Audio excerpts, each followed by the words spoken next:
but it's fine. Oh, no, I don't have I can wear I can wear an extra pair. No, I thought I had That's it. all good. It's all good. I do have a black hair and a white hair. Just to say. It's amazing. Right. Matches my outfit. That's actually very important. Great, love it. Hi.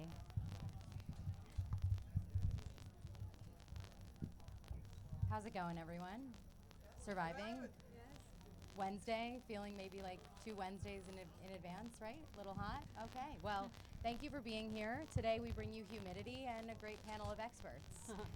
All right, so I'd like to introduce myself. I'm Allie Wendroff. I oversee the global demand partnerships at Equativ. Equativ, for those that might not know, is a creative performance SSP in market. We partner with brands, agencies, publishers, the likes all around. And I am going to let this wonderful panel of experts introduce themselves, starting with Ashley.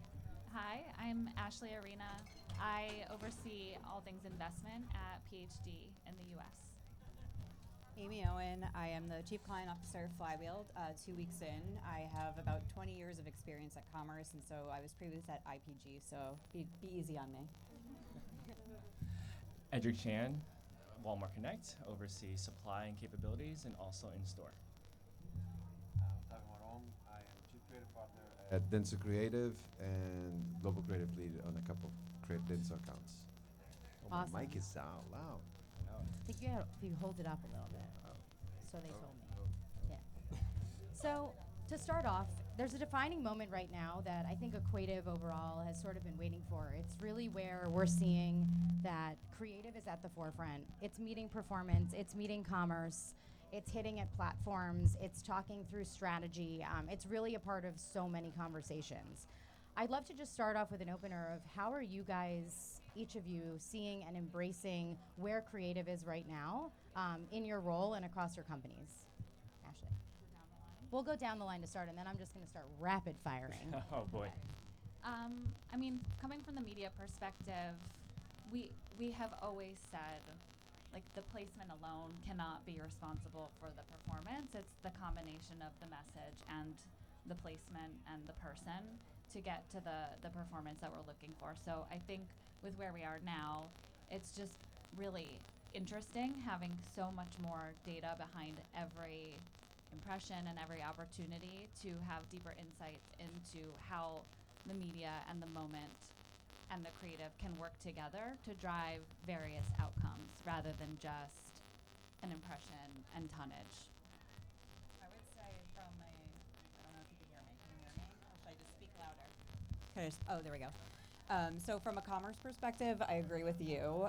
We actually look at commerce as a four-legged stool, and so media is one piece of it, creative is the second, then there's technology, and then there's also retail readiness, right?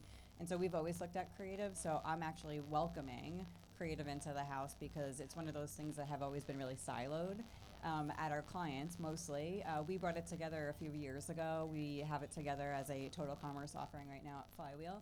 And so from our standpoint, it's nice to see clients actually react to that because there was a time and a place where I would get yelled at if my ROAS wasn't high enough, but there was no stock, and there was also the creative that was actually pretty poor, and like no one actually reacted to the creative.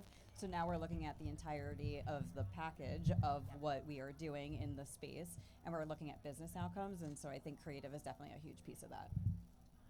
Yeah, and from my lens, from the retail media side, we're able to actually bring those perspectives and insights together. Creative is not just part of what drives ROAS and outcomes for Walmart and our clients. It's a big piece of the puzzle. We have the data that can inform and then provide real-time optimizations on what messaging our audiences are receptive to and not receptive to, or certain types of audiences, even though you're selling to a similar brand or a similar product to a mass consumer, we have those insights that tie back to what is actually moving the product, which is sales. So having that intelligence, pairing it with our data, allows marketers to really understand what messaging is speaking to certain audiences and making those optimizations, whether it's in real time or post campaign. I'm glad you guys all like creatives. No, from my perspective, I think creative in the last 10 years it kept evolving, right? Like from one moment we had automations, from the one moment we started like knowing more about the audiences from the reports that we get back from the audience that we're reading back.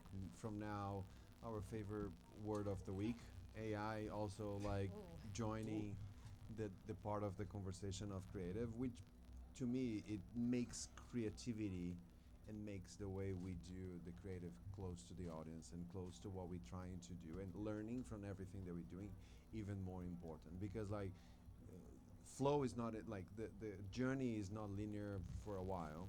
Everyone is going to be everywhere. Finding that consistency on how we are talking to our audiences and our customers is going to need to be through creative and how we're elevating the brand in each one of those moments every time. Yeah. And it's less about brand and performance discussion. I think that there's more and more like there's not more of that. Everything needs to be about the brand. Everything needs to be about the performance at the same time from the Yeah. creative lens. Definitely, just to add on what Oct had to say is like performance and creative used to be two separate disciplines where you looked at it from like a single lens, where you have to look at it as like it's inseparable. How does your outcomes are driven by creative Exactly. and having the data to measure that? Yeah. And I think we're in that environment today where retail media is actually really, at the forefront of providing that real-time feedback with the ROAS, with the sales data back to like your team, saying these are the messages that resonate really well Yeah.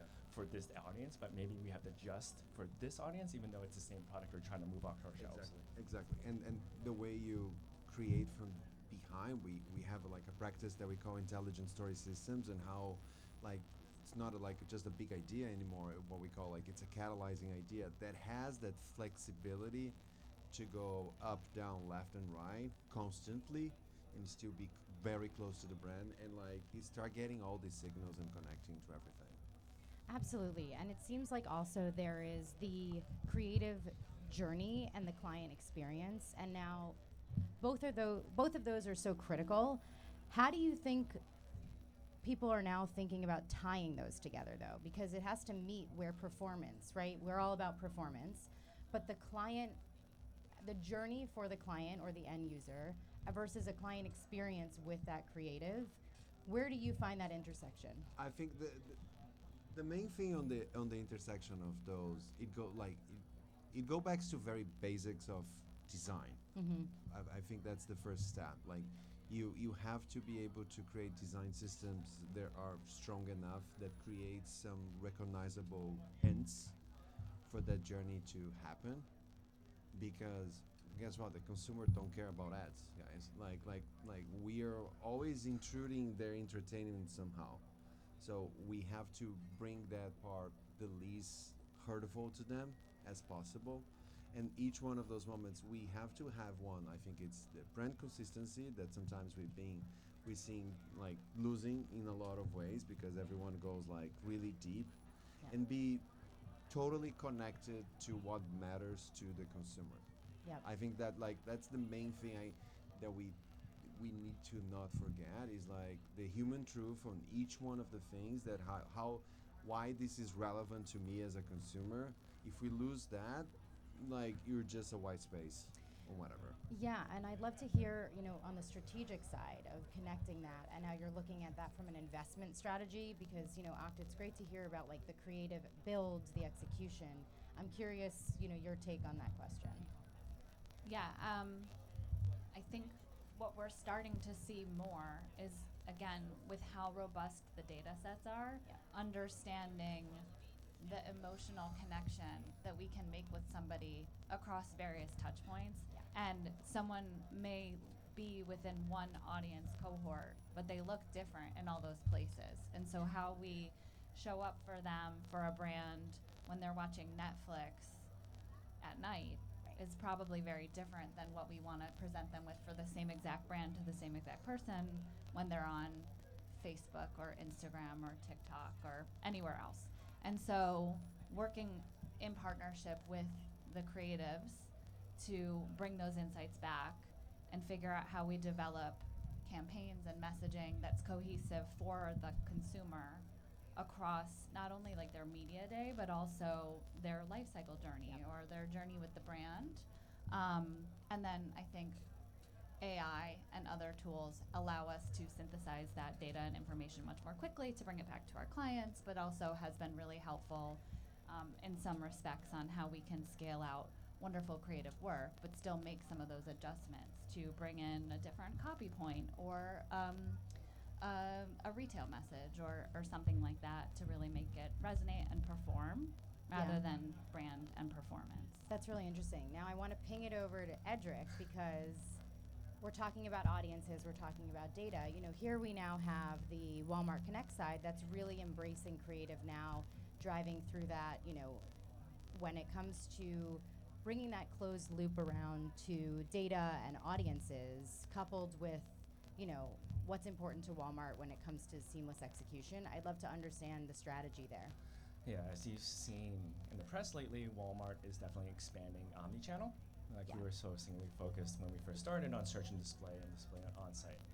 You know, our drive is to now how do we talk to consumers on CTV, web, app, wherever we're meeting our consumer to kind of expand that journey. For us, like, we have the data and then we have the insights on where the media and where we're showing the creative. Like, how do we pair that together to ensure that we're telling a connected story to build on what Ashley was saying throughout the consumer journey. For us, like CTV is definitely a path to awareness and consideration at scale. Then we look at, you know, SSP, our creative partners such as Equativ, and how do we lead conversion to, consideration to conversion with better creative as we continue to optimize along the way.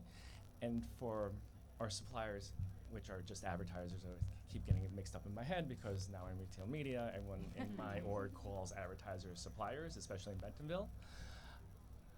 We work with them directly and trying to have them understand how do you tell a story through all the different channels of media and not through just a singular format, but we have to inform them through the data that we have, that whether it's working well or not working well. And we can't be afraid to be like, this is not working well, let's adjust. I think we always want to tell the client that this is the positive results, but the negative results also drive trust and allows us to use the data better and create better creatives with our partners.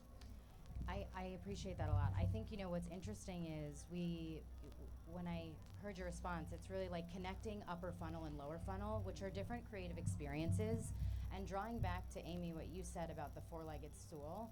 Talk to me about like the customer journey from upper funnel to lower funnel and like how you approach that from the four-legged stool. Yeah, so from our standpoint, the funnel doesn't exist anymore, and it hasn't for about There's 5 no funnel. years. The funnel has left the building. It has, and it has to. Like, it's I don't know. But from our standpoint, because we have a lot of the data, how do we use that wisely? And so how do we figure out the audience and what their specific path to purchase could be? Yeah. So it could be, you know, like an awareness play, so like translating to like upper funnel or consideration, but then you have to quickly make sure that you have that conversion piece as well. Yeah. The reality is that the consumer isn't saying, wow, I'm watching a TV ad and that is awareness. And then they're not going to the store and saying, hey, I'm actually converting right now. I mean, I might, but like I don't think they are. And that's one piece. And then the second piece that's very interesting to me is you have to have all 4 of those pieces work together, because there are consumers out there that do everything in like 7 seconds. And so if you are watching something on TV and you are, you know, watching a Netflix movie and you really like what the character is wearing, do you want to offer that right away to like actually purchase? Probably, because it's top of mind, it's there, and so how do you interact? Right. Either on the second screen or like thinking about like CTV or whatever it may be, like with like Vizio, right? Mm-hmm. And so that's one piece, and then the other piece is too that there's different channels where people are prone to going right to purchase, and then there's others and different categories that people do actually have a longer lead time. So there's a lot that goes into it, but you have to understand what their thought process is, and at the end of the day, they're looking for their own personalization. Mm-hmm. So that's why it's crucial to have all those data points and to tie them together to actually drive that outcome.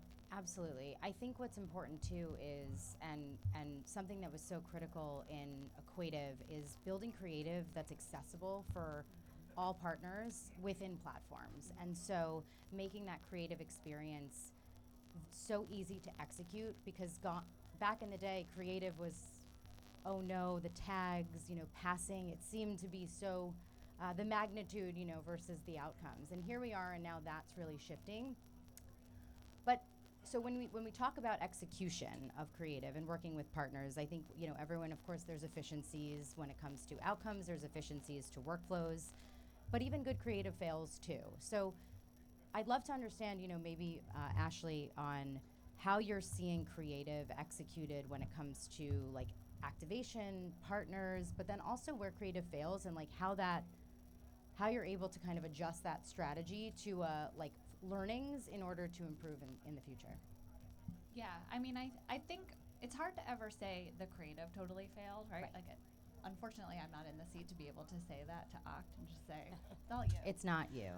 It's not personal. Not at But all. I do think, again, like just having so much more and more quick insight Yep. into what performance looks like has allowed us to be able to pivot much more quickly on something. So we can make changes in minutes, Yep. whereas it used to be 5 to 10 days trafficking timeline, and maybe we need the asset, and we need a new ISKI code, and does it have the right CTA in there and the tag? So I think just the ability to understand from impression to outcome Yep. across all media channels and how they're all working together as well allows us, I think, to partner better to say, this is what's working, maybe we try that. And the speed at which we're able to do that is really groundbreaking, for lack of a better term. Yeah. Amy? I think the other thing too with that I just want to like double down on is because things are changing in how we actually approach creative with processes, the mindset has to change. And so I kid you not, I had a call yesterday from a client saying, it's Prime Day and we have to change this. And I said, okay, we'll change it. Yeah. Because it could change it and it's faster and it's something that you could actually do. In the past, it was like, oh my gosh, to your point, 5 to 10 business days to change that, the campaign's already gone. Correct. So that is the mentality which we're trying to gently push on our clients too, because there's a lot of, it's wrong and it's going, okay, but like everything that we're agreeing to right now is your starting point, and we Yep. ebb and flow and see how things are reacting to the marketplace, and we can pivot. In the Definitely. middle, there used to be, even when I worked back in the day with Walmart, where it's like your campaign ran for 8 weeks and then you got reporting, 4 weeks later and you were trying to plan something else. Like that, the days of that have honestly gone away. Absolutely. And now it's all real time. So now that the process is real time and the data is real time, we need to react almost in real time. And so we Yeah. have to train our people to do that, but also our clients. I couldn't agree more. I think, Edric, I'd love to kick over to you for a quick second, because I think it's important to talk about like how to bring creative from a execution standpoint and how to make it easy for those that might not be as prone to creative, and how we're seeing that with Walmart. And then Oct, will kick over to you. First of all, it's Deal Days, which is starting I'm soon. sorry. And thank you for the shameless plug for Vizio. so We're that also everyone- supporting you, don't worry. I know. Buy Vizio TV. But we're taking learnings from like bigger brands and applying those learnings strategically across like emerging brands, right? The emerging brands are the folks that definitely need the support and assistance from like our great partner managers at Connect to help them understand how creative is at the forefront of what everyone sees, and how do we execute that seamlessly and efficiently. Bigger, larger holding companies and agencies have access to brand creatives, where emerging brand who just got shelf space on Walmart now has a marketing budget. And so how do you how do you work with creative partners to help them enable better creative, and what similar brands have seen and have worked over time? So for us, it's just really important to bring that efficiency to smaller brands and the access, right? It's really access to better creative that allows them to move product off the shelf. Definitely. And Oct, over to you. I think good creative, but when we speak to what we've heard on access, right, or finding the user in the journey and making sure that you're delivering a compelling experience for where they are to get them to convert, what's your take on that? I think the first thing is going back to the like, for creatives, I think there's no more like the isolation we stand. Like I tell my teams is like, hey, your best friends right now at the agency are our media partners, Yes. our data team, and understanding that will help you to enable that more. I think Yes. that's one thing we have to understand more on how we are going. I think on the creative journey that is like, it's not more linear. We all know this. We're going back and forth on that, and like trying to guarantee that the message is clear every time and every moment. Like Yeah. you're saying, like if I'm watching Netflix, I don't want anyone shouting at me bye bye bye, right? Like I want someone to convey a proper message overall at that moment. And like on Facebook, I'm going to do differently. I'm going to create something differently, and we need to understand the experience around and everything to bring that. Absolutely. I think, what I'm hearing too is collaboration, right? And so this is a big piece of why we're all here, but also where, from our perspective, as we've said, access. How can we make sure that the partners that we're working with, the clients that we're working with, the platforms that they're executing on, how can we become that enablement tool to make creative accessible?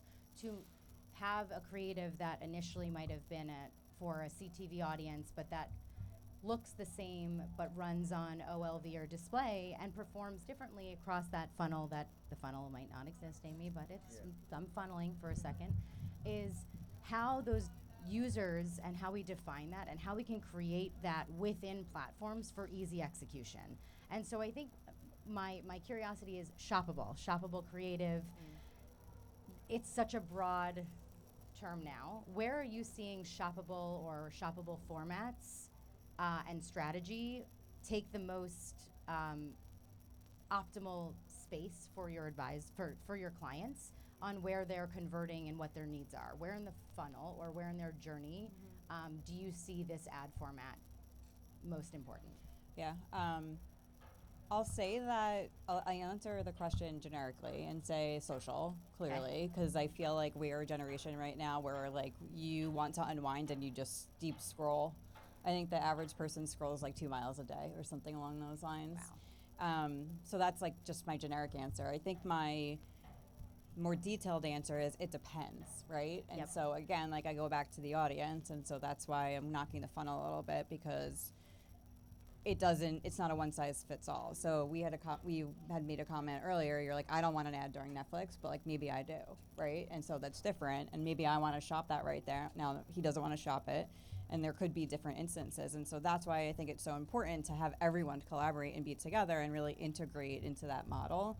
Because if you are one-sided, then you're going to see things fail. Whether it's you blame it on the creative, the media, that like the stock wasn't proper, like we didn't call to action in the store. Like there's a lot, right? And so if you have everyone at the table, everyone is accountable and responsible for it. Yeah. But we could also sit there and make decisions in a more timely fashion. So that's my more detailed answer, but my gut is yes, social, because that's where we are today. But like, is the next generation going to scroll like we are?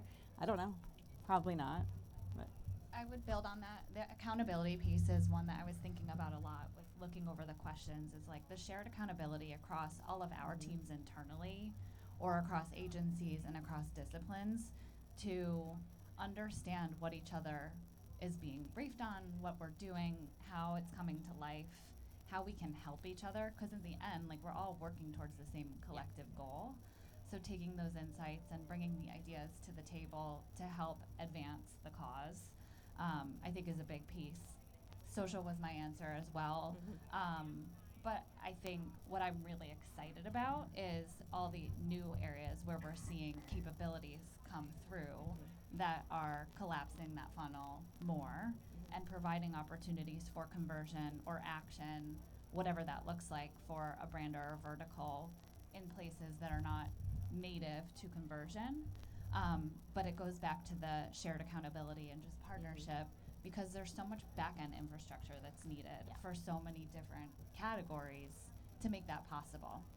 Like, so yes, a QR code or a click to buy for a Walmart endemic on a Vizio TV is easy, but for a QSR that has their own app, that's a much, I think, heavier lift, but we're trying to work through it, and I think we'll eventually get there. Yeah, and I'd like to just double tap on that collaboration piece, right? It's really important where, as Connect, we have experts in the room with data and measurement, but we rely heavily on our partners to really bring their other side of the expertise in the house, and how do we inform using the data to build better experiences across every single channel.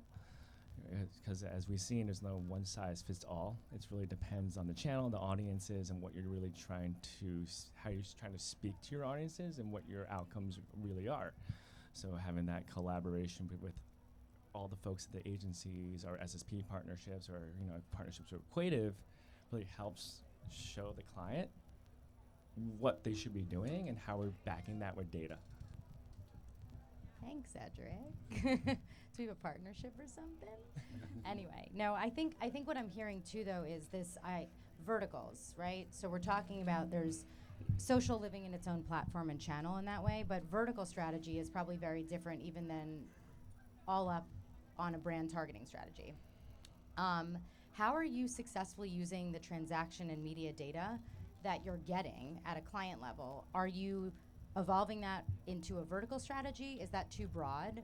Where does the approach go from a vertical versus brand specific? And is there an overarching strategy that ties together where you've seen, success that you want to speak about? So from a purchase data perspective, I don't think. Oh my God. Oh, that was a little. Okay. Anyway, so from a purchase data perspective, I feel like yes, we use it. We've used it for a while. I think the combination with different types of data, so like sentiment, behaviors, consumption, actually is imperative to actually pair with that purchase data. And so I would say that the reality is having all of those pieces of data up front actually informs, is it a vertical strategy? Is it a path to purchase journey? Are we really, doubling down on mobile advertising? Are we doubling down on out of home? What are we doing? Okay. So I think the data actually predicts what type of strategy it is, and not to say strategy predicts strategy, but in order to be smart about what you're doing with the data, it allows us to understand and actually add the art to the science to get where we need to be for our clients. That's really, it makes a lot of sense. I think for us, we try to really make sure that brands, we work with partners that are agency aligned or vertically aligned, and there's different strategies to that approach. We want to make sure that creative is accessible, but that sending an RFI around specific vertical is very different than an agency history with certain clients. And I think, Oct, you might want to speak to vertical creatives, right? No? Okay. So overall, I think we're running up on time. I did want to, open the floor of one loaded question of where is innovation going? We are here now at this pivotal moment where creative and performance are two high-speed, awesome trains colliding, and partners are collaborating more and more. What do you see a year from now? We're all back here. Maybe it's not as humid, nice breeze going on, but where are we? What's different now than will be in a year from now, do you think? I just think we're going to continue on this path of the combined brand and performance together. Brand is still so essential to any brand awareness, whatever we're going to call it, essential to any brand to have a connection to a consumer. There's no such thing as a performance brand only. It doesn't exist. You can't sell anything without having an identity. Yep. But at the infrastructure pieces that I touched on how we can make that possible across more verticals, I think we'll see some more. I like it. Down the line. I would say that I wouldn't call it innovation. I would call it kind of like a rebrand or a refresh of Brilliant Basics and education. And so again, kind of talking about what I mentioned earlier, everything is changing. We as humans need to now adapt and change to what is changing. So again, being accountable, making sure that a client doesn't call you and say, oh no, we're out of luck now because we can't change a creative for, the next, 10 days. That also needs to change in that mentality. So it's almost going back to our 101s and refreshing them so that we can have the innovation intertwined with what we're doing. So you changing your question a little bit. I like it. It's your hot take. All right. Edric? Informing with our partners with the retail media data to help inform better creative, but also content to commerce, expanding our relationship with Vizio and Connect, and how do we drive their branded content and with our suppliers to continue to move and grow their products in our store.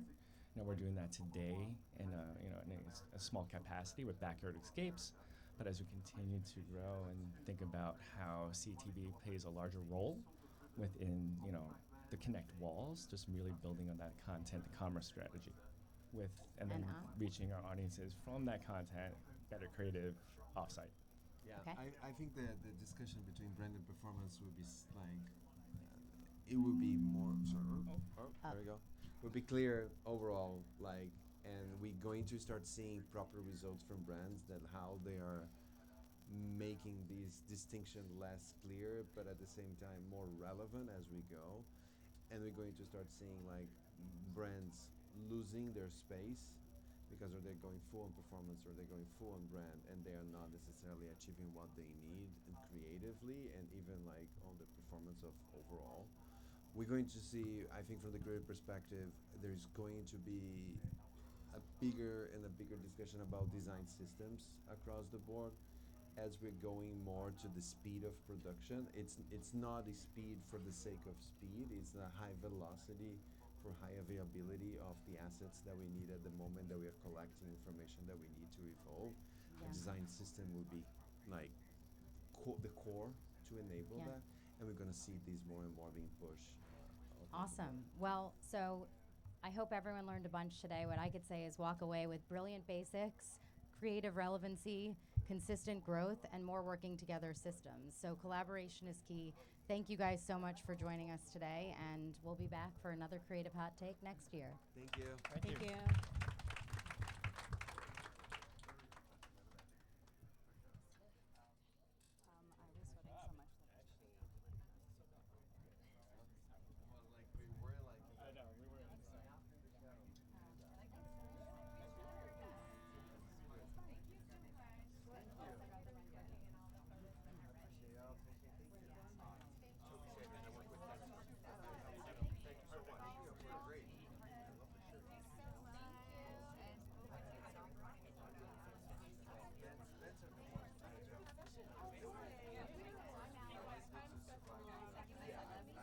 Yesterday, I was like, I think they were just covered in sweat.